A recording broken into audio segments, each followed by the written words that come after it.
Welcome to Fantasy Football Today Dynasty. I am your host, Heath Cummings, joined today by my good friend and repeat guest, Matt Donnelly. Matt, thank you for being here this morning. We've got so much to talk about. But first, tell everybody where they can find your work. Absolutely. If you're looking for my written content, a lot of my video content, you can head over to rotoballer.com. I do a lot of stuff there, starts and sits every week, the DST stuff, as well as every month I come out with the Dynasty market report. So that kind of fits in nicely with what we're going to be talking about, obviously, on the show. And then over at fantasypoints.com, I'm in there in the Discord channel, just kind of a one-stop shop for all your fantasy football related questions each and every day, basically there 24/7, give or take a few minutes here and there. And what we are going to talk about today, buy lows. We'll also get to the Malik Nabers fallout, the Tyreek Hill fallout. And then we've got a little section at the end of the show. I'm not doing my job as well as I should, so Matt's going to help me with my rankings because there's a couple of guys, four guys, in fact, that I just cannot figure out where to rank. But let's start with three questions for our guest. I'm going to talk about some of my buys here in just a little bit, Matt, but I wanted to give you a chance to kick it off. Who's your favorite buy in Dynasty right now? One of my favorite ones is one of those guys that you're having a hard time. It's kind of maybe a little foreshadowing here, but I'm all in on Ricky Pearsall. I really like what's going on there in San Francisco. When he's healthy, we've seen what that target share has kind of been directed to him, right? We know that he's going to be that guy to get everything. If you look at his season already, he's already, I think, I want to say fourth in receiving yards with 327. His air yard share is at 43.7%. He's got 455 air yards and an ADOT of 15.7. These are all metrics that I absolutely love when I'm talking about wide receivers and guys I'm willing to buy. I don't quite think we're at a point right now where people realize that he is a buy. I think people are kind of trying to feel that out. Juwan Jennings coming back. Brock Purdy's been banged up. Christian McCaffrey's getting that. So there are a lot of questions that people are wondering about. Can he keep everything up that he's been able to do? And with a .122 first down per route run rate, that's another one of those metrics that I look at when I'm trying to identify sustainability at the wide receiver position. And he's kind of hitting every single one of those numbers for me. So when we're talking about a buy low, a guy that I'm kind of seeing as under the radar where there's a lot of questions about him, I'm willing to take a shot on him right now based on what I've seen so far this season. So an interesting guy that I have ranked right next to him that I think we were all, maybe not all, but 99% of us too low on, everybody except for Adam Azer apparently, in the preseason, Quentin Johnston, who has been a top 5 wide receiver so far this season. Funny, I love it when these types of things pop up, but I believe Quentin Johnston actually still younger, in fact, still always will be younger than Ricky Pearsall by just a few months, and has been even better. Would you rather have Quentin Johnston or Ricky Pearsall in Dynasty? I'm going to go with Ricky Pearsall because part of me always thinks that Quentin Johnston is fool's gold. I'm looking at the numbers here right now, Heath, and he's right there with Ricky Pearsall, basically right across the board. He leads him in receiving yards by 10. He's accounted for 31.7% of the Chargers' team yard market share so far. 120 yards coming after the catch. 2.18 yards after the catch per reception. Obviously, the touchdowns is the biggest thing here when we're talking about Johnston. 4 touchdowns this season, which shoots him way up the leaderboard. But when I look at that, 29.2% first read target share as well. So he's got all the numbers, but we've still got a guy there named Ladd McConkey who is somehow not producing the way he was last year. We've still got Keenan Allen there this season. I don't know between Ladd McConkey and Quentin Johnston if Johnston can maintain that 2, 3, 4 years down the road. That's my biggest question when it comes to Johnston, where Pearsall, I feel that he could fend off Juwan Jennings a lot easier than Johnston can fend off Ladd McConkey. But you know what, Heath? Johnston's kind of making me feel much better about myself. I remember a couple of years ago where I went out there and I hyped the crap out of Johnston. He was one of my guys coming out of the draft, and then he did what all TCU receivers do, and that's absolutely nothing. I was like, oh, no, here we go again. TCU, Baylor wide receivers, Alabama quarterbacks, you typically don't see fantasy production, but now Johnston, he's coming around, and Yeah. I'm not sure if this is fool's gold, but I'm kind of enjoying the ride while it's there. It's funny I always, when I'm trying to come up with buy lows, I always have to choose like which of the 17 different valuations are we going to use. A lot of times I use Dynasty League football, but during the season, keep trade cut seems to react just a little bit quicker. So using that this week, and it looks like Quentin Johnston currently wide receiver 31 for Dynasty purposes. Ricky Pearsall up to wide receiver 20. Who's one fast starter that you would like to sell before the season ends? I'm shopping everybody all the time. I mean, I don't. If you're not doing that, I don't think you're doing it right. And we talk about these guys that are starting up who I don't believe have that sustainability. As far as redraft goes, it would be like Emeka Egbuka. I do think that Mike Evans, Chris Godwin, that dynamic is going to play into a fact where eventually Egbuka is going to slow down somewhat. Dynasty, I'm all in on him. Like there's no questioning that in any way, shape, or form. But if we look at the leaderboard, as far as fantasy points is concerned, it is really an interesting kind of dynamic. It's across the board. It's not just the wide receiver position, but you've got guys like you mentioned Johnson there, George Pickens, Trey Tucker's still up there after one big week, right? So DK Metcalf is a guy I don't believe is going to be a top wide receiver. I mean, I don't see how he keeps this going. He had one big week in Ireland. And if you're from Ireland, if that's the only game you watch, you're probably thinking that DK Metcalf is the greatest wide receiver of all time. All he does is go over to Europe and put up big time games. I don't see that continuing moving forward. And I think you have to take a look at, when we're looking at the wide receivers, is that consistency amongst the position. George Pickens, 3 fantasy points, 12.8, 12.8, 25.4 in standard league scoring. And you move that up to PPR, you're looking at 6, 17, 17, 33. That's enough consistency minus that 1 week where I think George Pickens, without CeeDee Lamb, can keep it going this year. And then we really like this Dallas Cowboys team moving forward. So if I can get something for George Pickens, I might go out there and get it because I think his value is never going to be as high as it happens to be now. Not that I'm down on George Pickens, but I just don't see his value being this high again because there is a need right now. And as much as we want Dynasty to be that 2-3 year window, what happens right now drives up those prices. And while I don't see Pickens being a top 6 wide receiver or a top 12 wide receiver, that is what he is being viewed as right now. And if we can get something worthy of a top 6 wide receiver, I think you have to shop him regardless of what he's doing this season. So I know a lot of people out there thought they had a good team and now they're 1-3, or thought that they had a very mediocre team and they find themselves 3-1. I mean, you just read those names that have been the best producers at wide receiver. There's been a lot of guys that we didn't think were that good that have been awesome, which have led to some really strange standings in dynasty leagues. A lot of leagues where there's like 7 2-2 teams. Are we still too early to be making that decision about I'm a contender this year, I'm a rebuilder based on the first 4 weeks results in terms of wins and losses? Or if you happen to find that gold early in the season, should you be trying to capitalize on that and go add some better players?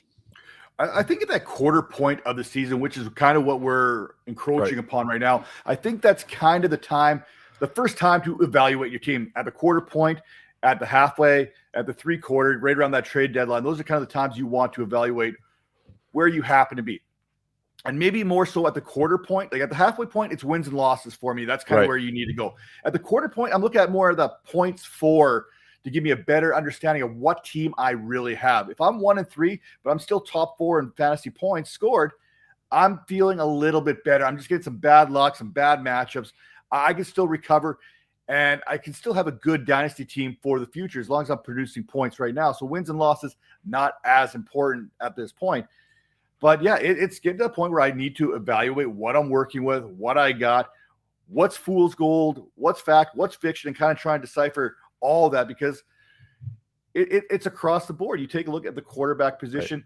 You've got Daniel Jones floating in there. You got like Matthew Stafford back in top 12. Like these are not exactly guys we had as top 12 quarterbacks heading into the season. At the running back position, Javonte Williams is chilling out there. Travis Etienne's returned. Ashton Genty, after 1 week, scores 30 fantasy points, and now he's back into the top 12 along with J.K. Dobbins. J.K. Dobbins, not exactly a guy I'm counting on long-term in Dynasty, but a guy, hey, I could ride out and get some good miles out of this season. Wide receivers, we talked about. Tight ends, same kind of thing here. Dalton Kincaid's come back out of nowhere. Hunter Henry's the number 1 tight end in all of fantasy. Dallas Goedert's back. Kyle Pitts, the one we've buried every single season saying, hey, we won't get fooled again. This feels like we're getting set to be fooled again there, Heath. Like, he's already tight end 9 there, tied, or 26 fantasy points in standard scoring. So it's one of those things like, okay, where am I as far as my production is concerned, more so than wins and losses? And then I'll reevaluate the halfway point with those wins and losses to see if I'm going to be making some additions or subtractions from there. Got a very helpful question from Alyssa in the chat. It says 0-4. Would you trade Rice and Pollard to a contender for Nabers? We're going to talk about Nabers and answer your question right after this first break. Sail GP returns to the Iberian Peninsula for an action-packed weekend at the DP World Spain Sail Grand Prix. Don't miss a defining moment of the Rolex Sail GP Championship on CBS Sports Network. Amazing weekend, guys. So Malik Nabers torn ACL, out for the season. Many Dynasty managers who thought they were contending this year may have just found out they're not. And Alyssa says, I'm 0-4. Would you trade Rashee Rice and Tony Pollard to a contender for Malik Nabers? I can tell you that if you look at the trade chart, that is going to say, yes, go get that deal done. I did lower Malik Nabers in, of course, the Dynasty rankings. He is currently wide receiver 12. Rice is wide receiver 22. Pollard is, man, I hope that he can volume his way to enough production this year, but it might be over soon. Tyjae Spears on his way back. Would you trade Rice and Pollard in Dynasty to get Malik Nabers and get the rebuild started? I would. I mean, you mentioned your trade chart. I'm looking at my trade chart. The numbers actually are pretty close. And it's mostly because I'm higher on Rashee Rice than probably most people. I remember him last season. I'm not really – the suspension's almost done. We're almost past that point. You're 0-4. This comes down to your points for, points against. We just talked about this, about evaluating that roster. And obviously the loss of Malik Nabers on the one end of things is going to make this more appealing to whoever you're trying to trade the package to. Yeah, I'm going in on Malik Nabers. There's no doubt about that. Jackson Dart, the future's bright in New York as far as that passing game is concerned. We saw what he was able to do with his legs, which is going to open up things for the pass. I mean, just look at what the Jets did for the most part last night there, and even what the Dolphins did. They got that running game established, and then they were able to start throwing the ball all over the place. And I see the very similar type of thing going with the Giants. Get that run game, have teams fear Jackson Dart, and then they're just going to hit Malik Nabers over the top time and time again. So long-term viewing on this, you're kind of punting the season by doing this because you're only about 2 weeks away from getting Rashee Rice back, probably 3 weeks, week 7-ish. You were probably punting the season if you're 0-4 anyway. So I think that makes sense. And looking at what happened in that game, it was obviously a very, very, very conservative game plan. You talked about it. Jackson Dart looked good with his legs. He completed a few passes. They didn't ask him to do very much. Now they're playing the Saints. It might be a similar game plan. But I think there's people out there. I mean, Darius Slayton in most Dynasty leagues on the waiver wire. Wan'Dale Robinson was on a lot of benches. Theo Johnson may have been on the waiver wire if somebody got impatient with him early in his career. We liked him coming into last year, at least for Dynasty purposes. In week 4, we saw a 25% target share for Wan'Dale Robinson, 25% for Theo Johnson, 20% for Darius Slayton. Do you think is there anything sticky there? For me, it seems like the Wan'Dale target share is probably about right. I don't have any idea what the rest of the guys are going to do. Wan'Dale's one of my guys. I love Wan'Dale. I think that's going to go up and up. For a young quarterback looking to get a passing game going, it's going to be like the Julian Edelman, Wes Welker type passing attack, dink and dunk, trying to get some kind of movement going on. And that's what Robinson does well. One thing to keep an eye on, and I know this was Daniel Jones last season, but in games in which Malik Nabers missed, Darius Slayton still had a 29.3% target share. He was averaging 11 targets per game, 2.49 yards per route run, and a first read share of 35.6%. So if you've got Wan'Dale Robinson. He's going to get his targets, but Darius Slayton could be that veteran in which Jackson Dart has to kind of confine in. I mean, Dart doesn't, between Dart and Scatterbo, there's no worry about them being scared in the moment. I mean, these guys have a lot of confidence when they step on the field each and every time. And Dart looks like we watched him at Ole Miss. He's a gunslinger. He's not afraid to make that throw. We also know he's one of the better running quarterbacks that came out of the draft too. So I think when we take a look at how this breakdown is going to be, I think Darius Slayton's going to be involved, but I think Wan'Dale Robinson is the one constant that you can count on with this Giants passing attack. Yeah, I wouldn't get too excited about the pass offense in general, just because I think they are probably going to be run heavy. I think Wan'Dale is probably a good number 3 wide receiver who will have some wide receiver 2 weeks.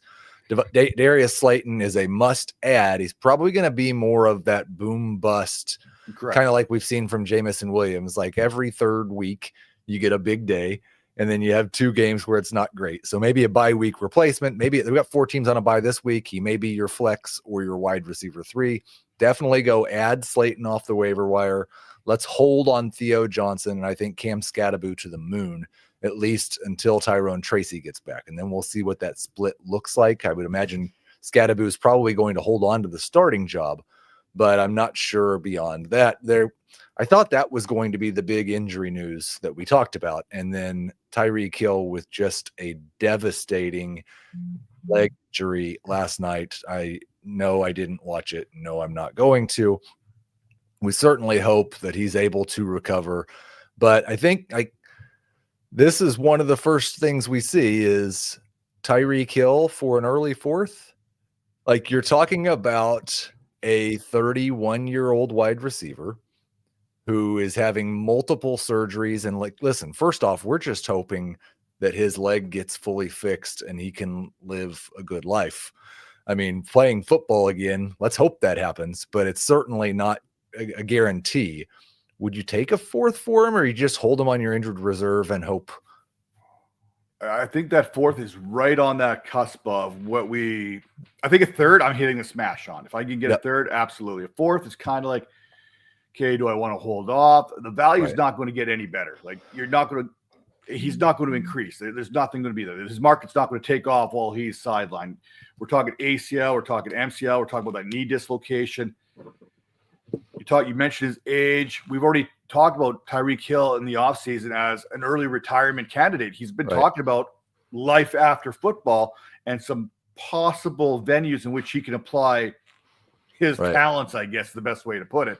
So even before this season started, I think a 2nd or 3rd is all you were going to get for Tyreek Hill, considering his age and that he's been floating the word retirement out the last couple seasons. So now the 4th is probably what the market is going to dictate. If you can get a 3rd, or if you can go Tyreek Hill and a 4th for a 3rd, I think that's probably the route I would go. Trying to get a little bit more draft capital. I'm willing to give up a 4th because if you look at your drafts, if you're in a non-IDP type draft, a 4th round pick is really not going to net you a whole heck of a lot. There's very few Puka Nakuas out there when you talk about your dynasty draft. So if I can package Hill with a later draft pick, maybe Hill in a 3rd for a 2nd, that's probably the route I'm going to try and do first before settling on a 4th round pick for him.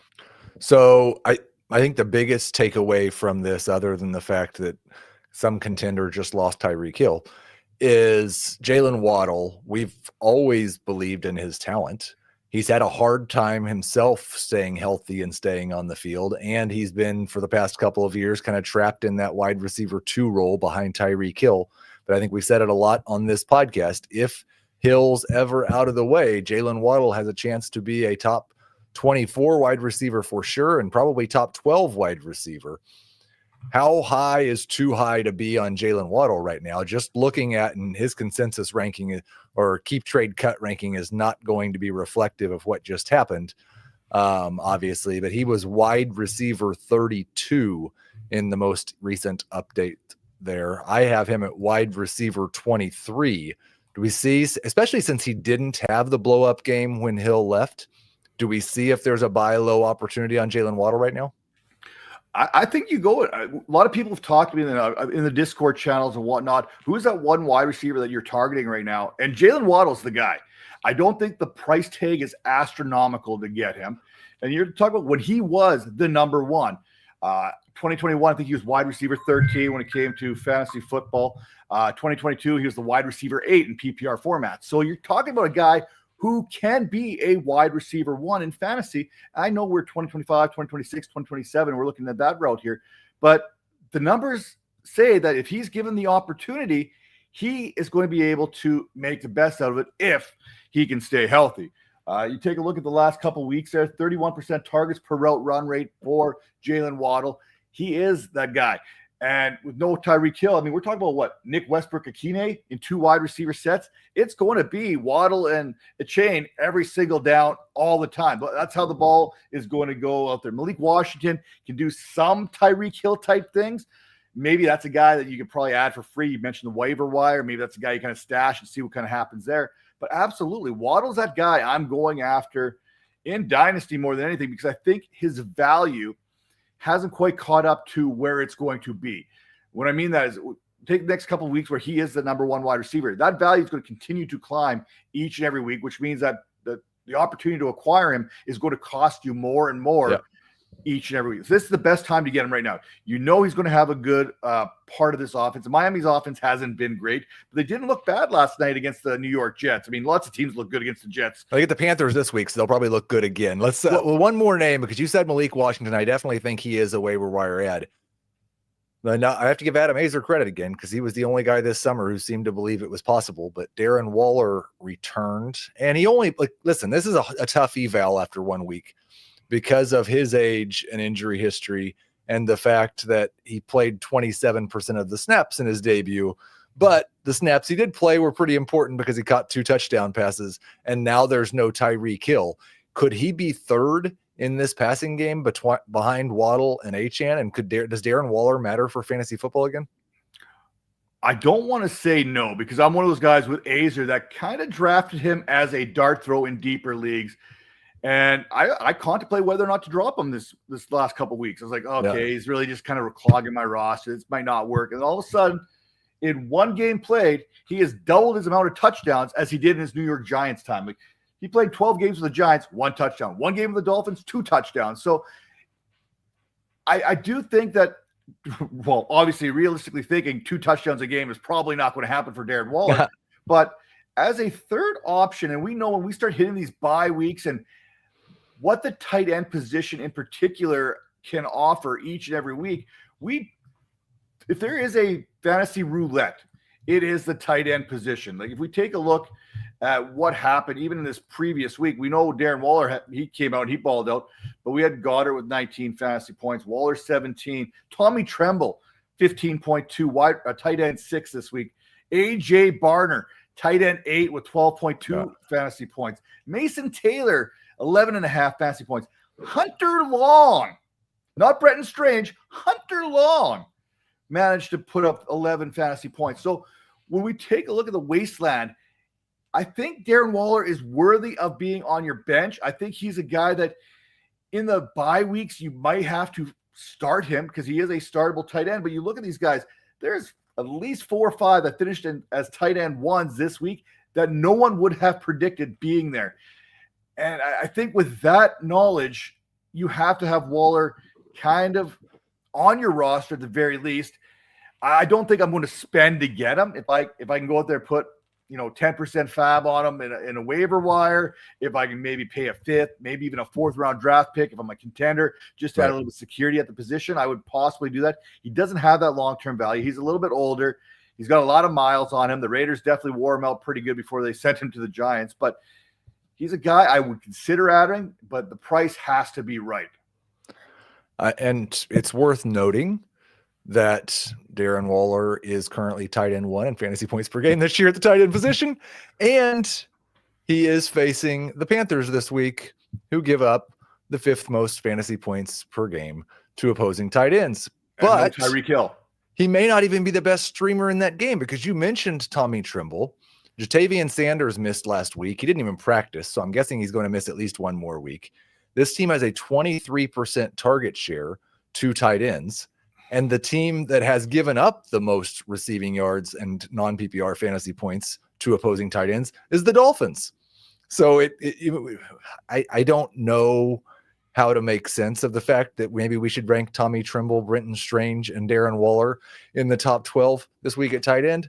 But at the very least, go make a waiver wire addition for either Tommy Tremble or Darren Waller.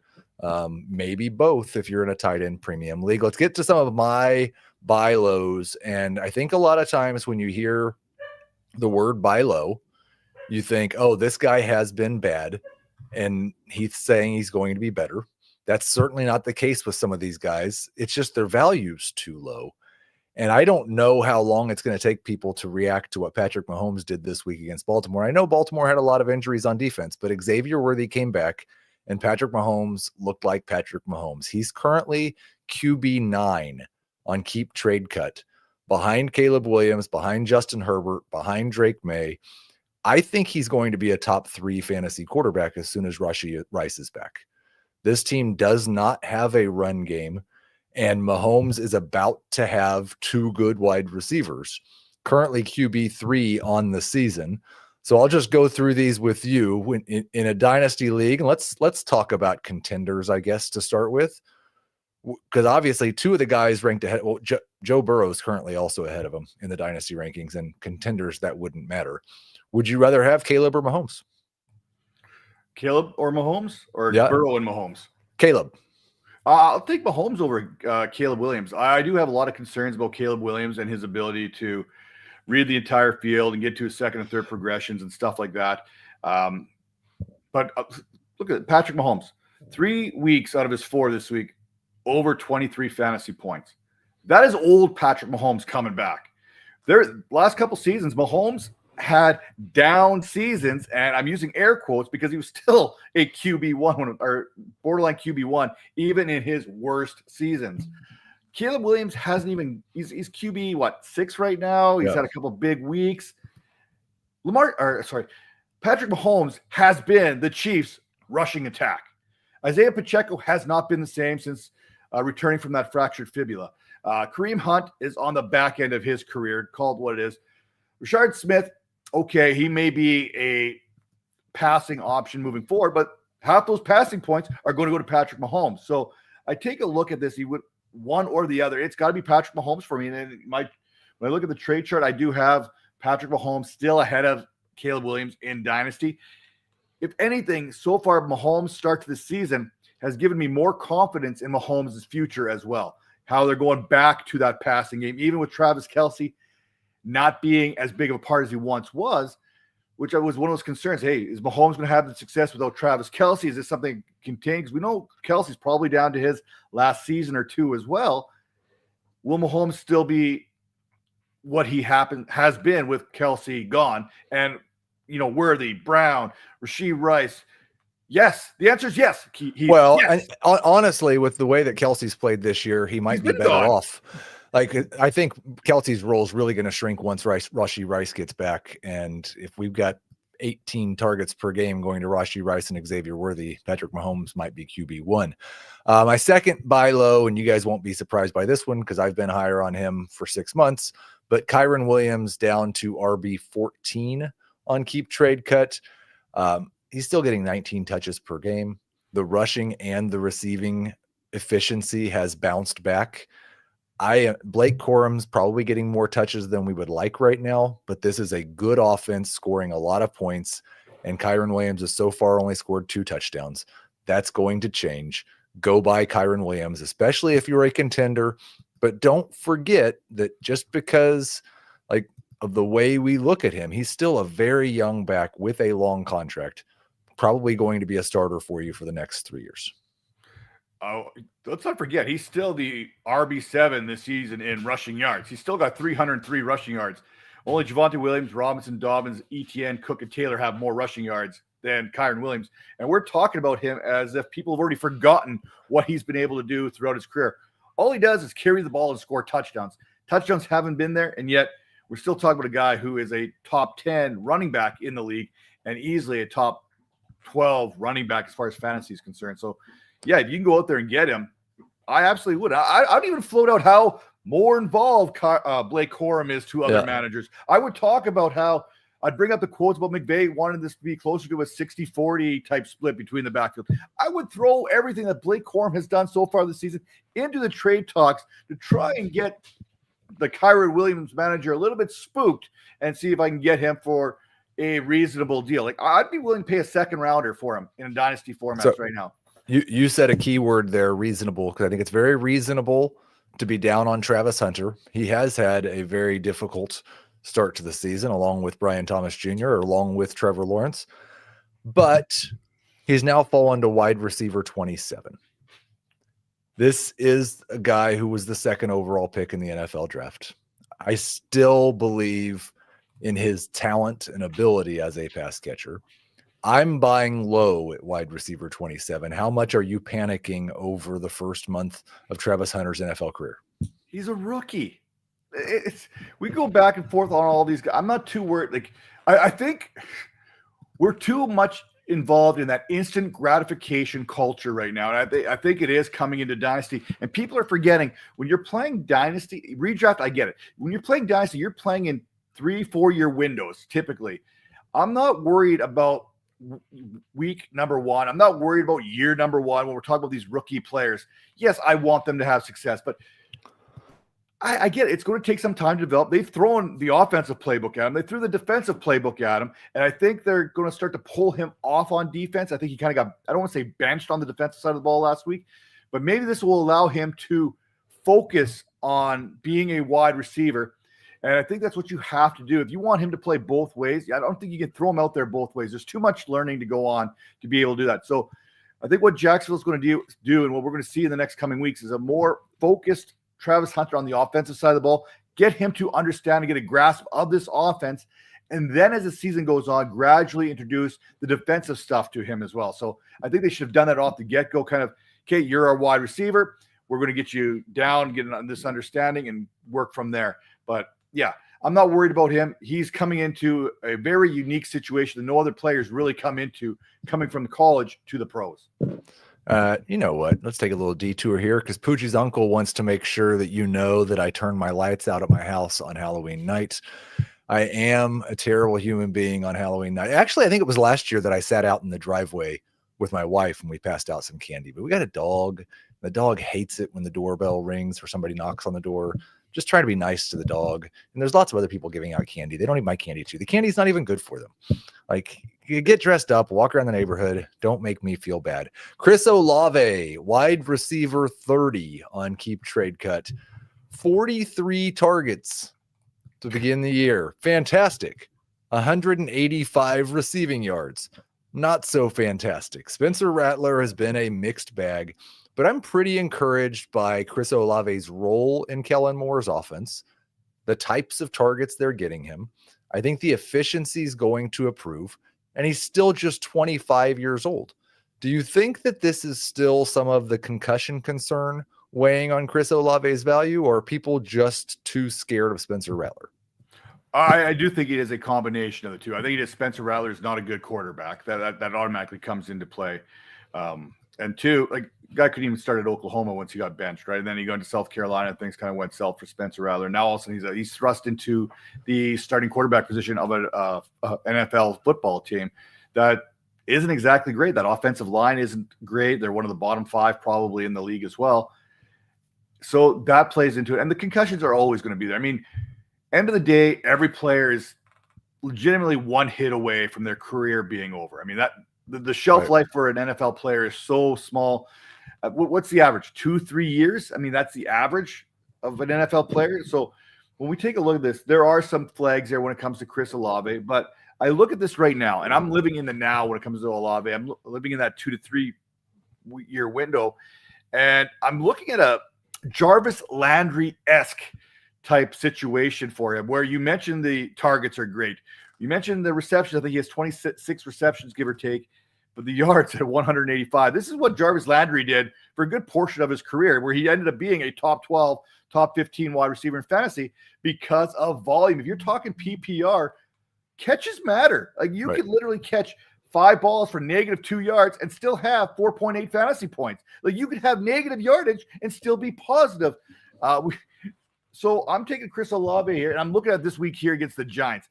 if I'm going to get me some Chris Olave, I want to do it right now before he plays this Giants team, because with Olave, his value is going to go up after this week because the Giants, they are horrible. They've allowed more receptions to wide receivers than any other team in the league. I think they've given up 60 receptions to the wide receiver position so far. The one thing they have is that pass rush, and I think Kellen Moore's system and the types of targets Chris Olave is getting, it's going to they'll get the ball out quick. Olave should have a lot of catches this week. My final buy low, Chris Godwin, wide receiver 53 on Keep Trade Cut. A very encouraging and discouraging debut to the season for Chris Godwin. The encouraging part was he had 10 targets, 25% target share, came back pretty much as a full-time player. The discouraging part was I think he got 3 of them. That doesn't matter. It's a get the rust off game. Chris Godwin doesn't have a hands problem. He might have a mobility problem, but I still think at the very least, he's going to be in that Chris Olave range, and he might even be better than that until Mike Evans get back. Wide receiver 53, the cost is so cheap that you shouldn't really care anyway, right? Oh, Daddy always said anything free is worth saving up for. And I think that's where we're looking at Chris Godwin right now. If you go out there, hey, he only caught 30% of the passes thrown his way. Like you can kind of like, you can shovel up on him, you can pound on him. But on the positive, you mentioned the 12 targets, the target share that comes with that. But what people don't look at or realize or maybe don't have access to is digging a little bit deeper within the data. And the one thing that really stood out to me was the 146 air yards that he saw last week. That 146 air yards, that was the second highest of his career, like since 2018 or whatever it happened to be. Like, he's got more air yards last week than any other time when he was one of the top wide receivers in the game. Before he got hurt last year, he was wide receiver 3, wide receiver 4, somewhere like that as far as fantasy is concerned. I think this is the time to go for him. I think we've seen him back. We saw hit the target share. We saw the positive air yardage. That's what the keen Dynasty manager is going to be seeing. The one that maybe wants to move off only sees the 3 receptions, sees the yardage, doesn't score touchdowns, sees the fantasy points.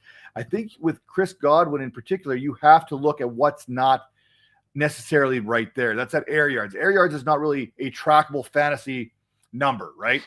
And I think that's one of those things you're like, hey, he could have had 150 yards receiving if things would have gone just right. So I'm all with you, Heath. I'm going after Chris Godwin here, especially considering what the value or what the return the cost is to acquire his services. So those buy lows: Patrick Mahomes, Kyron Williams, Travis Hunter, Chris Olave, Chris Godwin. We threw in Jalen Waddle as well. Let's take our second break. When we come back, Matt's going to help me fix my rankings. When you need your sports news all the time, we've got breaking news to bring to you. CBS Sports HQ gives you a snapshot of all the sports that matter to you. When you need your sports in a snap, find it on CBS Sports HQ. Streaming free anywhere you are. We are back, and I've got 4 guys that I am really struggling to rank. The first is Cam Ward. So obviously this is more of a super flex discussion than a 1 QB discussion, but it's not a hard thing ranking him on a week-to-week basis, because at CBS, we only rank the top 24 quarterbacks, and Cam Ward's never one of those. But for Dynasty, there's a lot of upside for this guy. He should have some security for the next 2 to 3 years because they spent so much draft capital on him. But you can't watch first off, you don't want to watch their games. It's gross. But when you do, how do you make any sort of evaluation on Cam Ward? The offensive line is awful. Calvin Ridley has apparently had his talent stolen by the Monstars. There's almost no run game. It's just a terrible situation. Have you moved Cam Ward at all? Or do you just kind of leave him where you had him before the year and hopefully you learn something someday? I think it's important to realize where we have him kind of tiered in our rankings. Like for me, I've kind of got him, obviously they're a little bit behind Jordan Love, but he's right there with the Michael Penixes, Kyler Murray's, because I'm a little bit lower on Kyler Murray, and that's kind of where I got him. I'm not going to really move him down unless Michael Penix does something to kind of like, oh, crap, okay, Penix is definitely the better of the 2 quarterbacks. Penix hasn't really done nothing to distance himself from Cam Ward this season either. So for me, Cam Ward's kind of staying there right now. The situation isn't great, so I'm not really going to hold that against him. For Dynasty, Tennessee, they've shown a willingness to put some pieces in place. They went out, they got a decent looking offense on paper there with Ridley and Tony Pollard and Elgay Manor. He's coming out to play, which, by the way, I love him. He's the only true X wide receiver that the Titans have, and he's here from my hometown of Medicine Hat, Alberta. Shout out. But I'm not panicking yet with Cam Ward. He is one of those guys we talk about buy lows.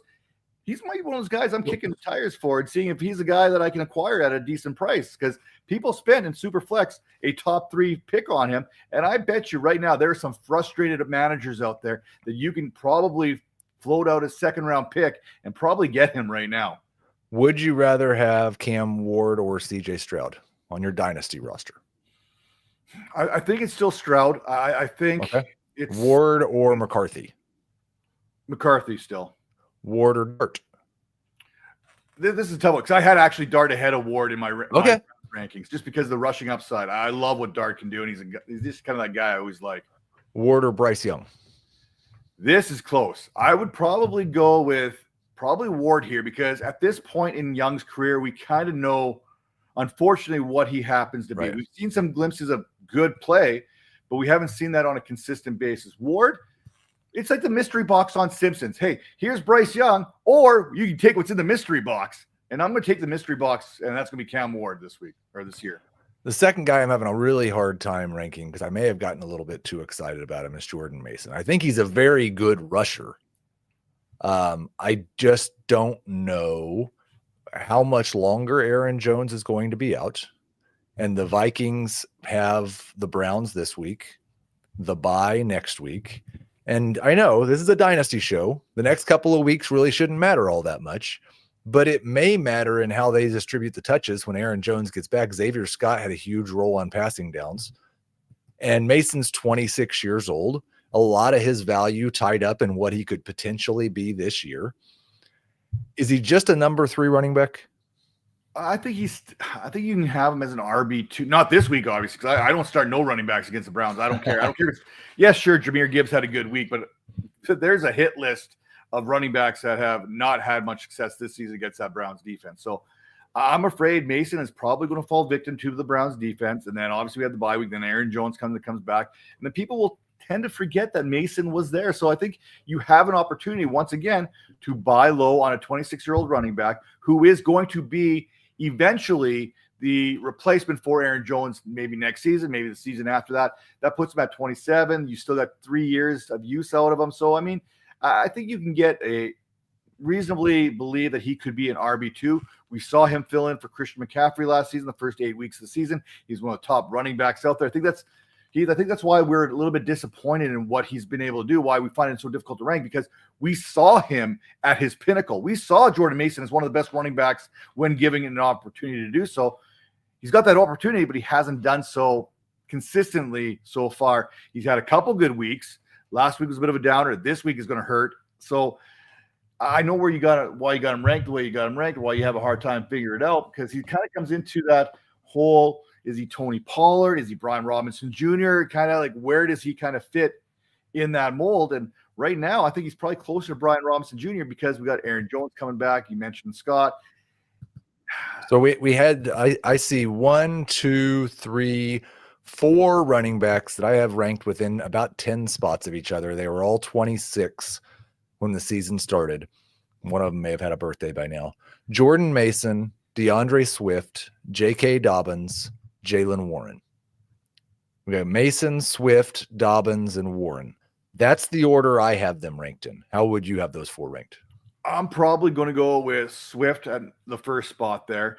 And then, I'll probably go Mason just ahead of Dobbins, just looking at the future here and whatnot. But, Warren comes in last. So I think you can go back and forth on Dobbins and Mason. Right now, obviously, I'd rather have Dobbins in my lineup than Mason, but next year that's going to probably change again. We heard Matt talk early in the show about Ricky Pearsall. He's the wide receiver I'm having a hard time ranking. He's actually my wide receiver 30, so it turns out I'm low on him versus consensus. I think the difficult part is the amazing amount of upside, and Matt did a great job of highlighting that upside and how it's shown up in his underlying metrics early in this season, and the fact that we've seen him play with so little competition. I just don't know in the second half of the season, and I think it'll probably be week 9 or 10 before we get Brandon Ayuk back. But if George Kittle's a full go, and Brandon Ayuk's a full go, and Juwan Jennings is a full go, I think Ricky Pearsall might be in that kind of George Pickens with CeeDee Lamb role where you're just kind of hoping he scores a touchdown every week. He also, I know he's banged up right now, and hopefully this is nothing serious. I don't know that it'll be more. I don't expect him to play Thursday, but beyond that, maybe just a couple of weeks. He does have a pretty extensive injury history, and he's had a hard time staying healthy early in his NFL career. So those are the guys that you struggle with that have this immense amount of upside and so many questions about the small sample size that we've seen so far. One more player, Dalton Kincaid, off to a very good fantasy start to the season. Saw a lot of people excited after that touchdown catch in week 4. He also had 1 catch on 2 targets. He has 1 game in 4 games where he has topped 50 yards, but he's got 3 touchdowns in 4 games, and he's still young, and he's got Josh Allen. I don't know what to do with Dalton Kincaid. If I had him, I'd probably be selling. Yeah, I'm moving on as quickly as I can. I don't see this being sustainable. I really don't. We had a body of work last season. I mean, even when he had that big game against the Ravens in week number 1, it was Dawson Knox who actually had a higher snap share. I think it was like 60-40 for Knox over Kincaid. And yes, he's making the most of his opportunities, which is good for fantasy managers. And which, if you have him right now, I mean, that's only going to drive the value up higher. I've got him like way down there on my rankings here too. I know he's been climbing, but I just have a hard time believing in him being more than fool's gold at this point. So if I can capitalize on the production, I'm going to.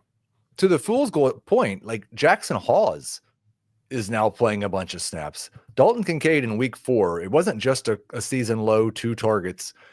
He played 37% of the offensive snaps. He was between 48 and 55 the first 3 weeks. So I think at best right now, you're hoping that he plays half of the offensive snaps, and you're just hoping he catches 1 of the Josh Allen touchdowns, which there's 3 of them every week. So there's a chance he will. But yeah, definitely one of those guys that if somebody is starting to buy what's happened the first month of the year, I would be looking to sell Dalton Kincaid for sure. Wouldn't be buying this production. He is a tough guy to rank for that reason. Matt, awesome stuff as always. I'm always happy just when I get to talk to you. It's good to have you on the show and get your insight into the Dynasty world. Tell everybody one last time before you go where they can find your work. Yeah, you can find my work over at rotoballer.com. My written and video stuff is on the YouTube channel and obviously on the website. You can catch a lot of my stuff over on Fantasy Points too. Every once in a while, I write an article there, and then obviously in the Discord channel. And if you're looking for me in general, look in the local hockey rinks here in Southern Alberta because it is hockey season, Heath. And you know what travel hockey like basketball is? I am going to be all over the Bald Prairie in remote locations all over the place. I think Halloween, you mentioned Halloween. We're in a different town for Halloween, so I won't be handing out candy either. We'll be probably terrorizing another town. So like, could you bring some candy? And I know sometimes in hockey, they throw things on the rink when someone scores. Like if someone or your team scores, can you throw candy out on the rink at the kids? So in hockey, throwing a hat on the ice, I think that's fine. But I think throwing a bunch of like rockets or Smarties on the ice, I think they would kind of frown upon that. But I think we're going to do some kind of trunk or treat for the kids in a remote location so they don't completely miss out on the event. But hey, if there's a Thursday night football game on, I'm here with my lights off usually as well, watching the game and hoping for no one comes to my house. Thank you very much, Matt. Thank you, Nada, for making everything work. Thanks to everybody who was active in the chat. We will talk to you next Tuesday.